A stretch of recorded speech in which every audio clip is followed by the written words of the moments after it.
theorem. If m is a square free integer, if m is a square free integer, then every abelian group of order m is cyclic. ഇവർ പറയുന്നത് order of G is equal to m ആണെങ്കിൽ ആ G അബേലിയനും ആണെങ്കിൽ order of G m അബേലിയന് m square free എന്ന് പറഞ്ഞാൽ എമ്മിന് ഒരു factor ഇല്ലെങ്കിൽ ആ ജി ഉറപ്പായിട്ടും സൈക്ലിക് ആയിരിക്കുന്നു. എന്താണ് സ്ക്വയർ ഫാക്ടർ ഉണ്ടാവുന്ന വർക്ക് നോക്കാം. 32 ഒരു സ്ക്വയർ ഫ്രീ നമ്പർ അല്ല. കാരണം 32ന് 16 ഒരു ഡിവൈസർ ആണ്. 16 എന്ന് പറഞ്ഞാൽ സ്ക്വയർ ആണ്.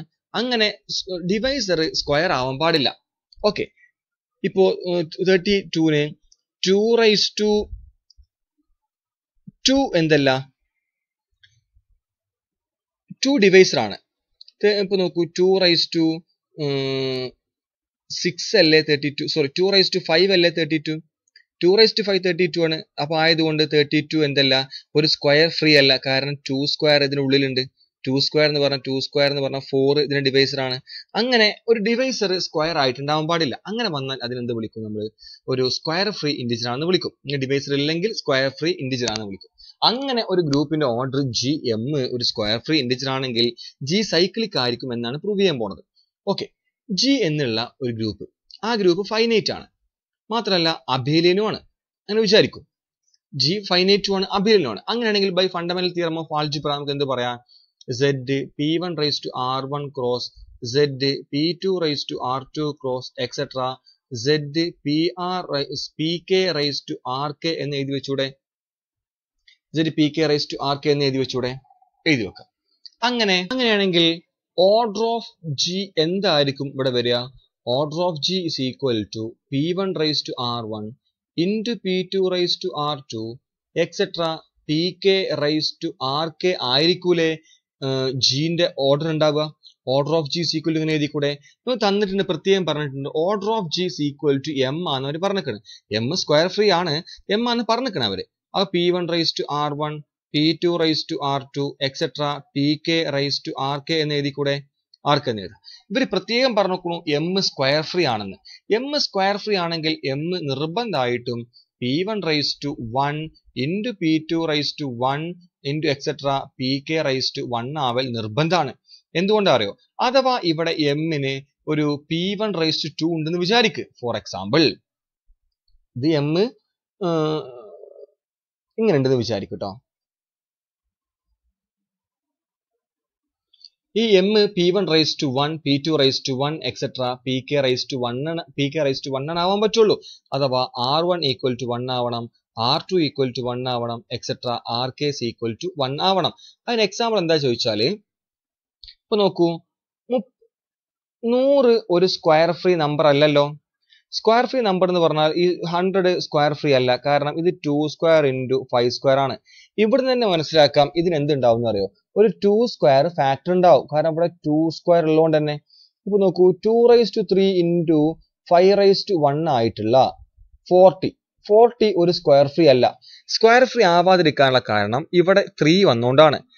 ഇവിടെ 3 വന്നാൽ എന്ത് മനസ്സിലാവും അറിയോ? ആയതുകൊണ്ട് 2 raised to 1 ഫാക്ടർ ആണ്, 2 raised to 2 ഫാക്ടർ ആണ്, 2 raised to 3 ഫാക്ടർ ആണ്, 2 raised to 0 ഫാക്ടർ ആണ്, 2 raised to 0 into 5 raised to 0 factor ആണ്, 2 raised to 0 into 5 raised to 1 factor ആണ്, 2 into 5 ഫാക്ടർ ആണ്. ഇതിനെല്ലാം കോമ്പിനേഷൻ ഫാക്ടർ ആണ്. അവിടെ എന്തുണ്ട്? ഒരു പോസിബിലിറ്റി 2 സ്ക്വയർ ഫാക്ടർ ആണെന്നുള്ള പോസിബിലിറ്റി വന്നു. 2 സ്ക്വയർ ഫാക്ടർ ആയാൽ 40 എന്താവൂല? ഒരു സ്ക്വയർ ഫ്രീ ഇന്റിജർ ആവൂല. അപ്പൊ ആയതുകൊണ്ട് ഈ നമ്പർ എന്തായാ പറ്റൂ? 1 ആയാ പറ്റൂ. 1 ആണെങ്കിൽ ഇത് എന്തുണ്ടാവൂല? ഒരു സ്ക്വയർ ആയിട്ടുള്ള ഫാക്ടർ ഉണ്ടാവൂല. അതുകൊണ്ടാണ് r1 1 ആയത്, r2 1 ആയത് etc. rk ഒക്കെ 1 ആയത്. അങ്ങനെ rk ഒക്കെ 1 ആണെങ്കിൽ മാത്രമല്ല ഇതൊക്കെ ഡിസ്റ്റിങ്ക്റ്റ് ആവും വേണം. അഥവാ ഡിസ്റ്റിങ്ക്റ്റ് ആയില്ല എന്ന് വിചാരിക്കുക. ഈ p1 ഉം p2 സെയിം ആണെങ്കിൽ ഇതിനെ p1 സ്ക്വയർ എന്ന് എഴുതി കൂടെ? p1 സ്ക്വയർ വന്നാൽ ഒരു സ്ക്വയർ ഫാക്ടർ ഉണ്ട് അർത്ഥം വന്നില്ലേ? അങ്ങനെ ആകുമ്പോൾ ഇതൊക്കെ ഡിസ്റ്റിങ്ക്റ്റ് ആവും വേണം. therefore g എങ്ങനെ എഴുതാ? g is equal to zpone cross zptwo cross etcetera Z P K എന്ന് എഴുതി കൂടെ where P I R distinct. അങ്ങനെയാണെങ്കിൽ നമുക്കറിയാം ഈ ഇതിന്റെയൊക്കെ ജി സി ഡി P1 ഉം P2 ഒക്കെ ഡിസ്റ്റിങ്ക്റ്റ് പ്രൈം ആയിപ്പോ ഇവിടെ ഡിസ്റ്റിങ്ക്റ്റ് ആയിക്കോൾ നിർബന്ധം ഉണ്ടായിരുന്നില്ല. ഇപ്പൊ നിലവിൽ P1 ഉം P2 ഒക്കെ ഡിസ്റ്റിങ്ക്റ്റ് ആയി. അങ്ങനെ ഡിസ്റ്റിങ്ക്റ്റ് ആയാൽ ഇതിന്റെ ജി സി ഡി ഒരു കാരണവശാലും 1 അല്ലാതെ വരില്ലല്ലോ. രണ്ട് ഡിസ്റ്റിങ്ക്റ്റ് പ്രൈം നമ്പറിന്റെ ജി സി ഡി ഉറപ്പായിട്ടും 1 അല്ലേ. ആയതുകൊണ്ട് ഇതിന് ജി സി ഡി 1 ആവൂലേ. അങ്ങനെ ജി സി ഡി 1 ആണെങ്കിൽ ഇത് രണ്ടും ഐസോമോർഫിക് ആവൂലേ. ഐസോമോർഫിക് ആണെങ്കിൽ ഇത് സൈക്ലിക് ആണ്. ഇതൊക്കെ ഇത് നോക്കൂ, ഇത് ഐസോമോർഫിക് ആവൂലേ. ഐസോമോർഫിക് ആണെങ്കിൽ നമുക്ക് എന്ത് എഴുതാം, G is isomorphic to ഇതൊക്കെ ഇങ്ങനെ G is equal to അല്ലേ, G equal to സോറി അപ്പൊ ഇങ്ങനെ G is equal to ഇങ്ങനെ കിട്ടി. അപ്പോൾ G ഇങ്ങനെ കിട്ടിയാൽ നമുക്കറിയാം ഇതൊക്കെ ഡിസ്റ്റിങ്ക്റ്റ് ഗ്രൂപ്പാണ്. P1 ഉം P2 ഒക്കെ ജി സി ഡി 1 ആണ്. അങ്ങനെയാണെങ്കിൽ നമുക്കറിയാം ഏറ്റവും ഫസ്റ്റ് പഠിച്ച തിയറം വെച്ച് ഇതിനെങ്ങനെ എഴുതാം, Z P1 into P2 into etc into Pk എന്ന് എഴുതാം. നമുക്കറിയാം Zmn is isomorphic to Zm into Zn ആവണമെങ്കിൽ GCD of m, n equal to 1 ആവണം. അതാ m ഇത് P1 ന് P2 ന് GCD 1 ആയതുകൊണ്ട് ഇതിനെ നമുക്ക് എന്ത് ചെയ്യാം, ഒറ്റ മൾട്ടിപ്ലൈ ആയിട്ട് Z ഇങ്ങനെ ആക്കി എഴുതാം.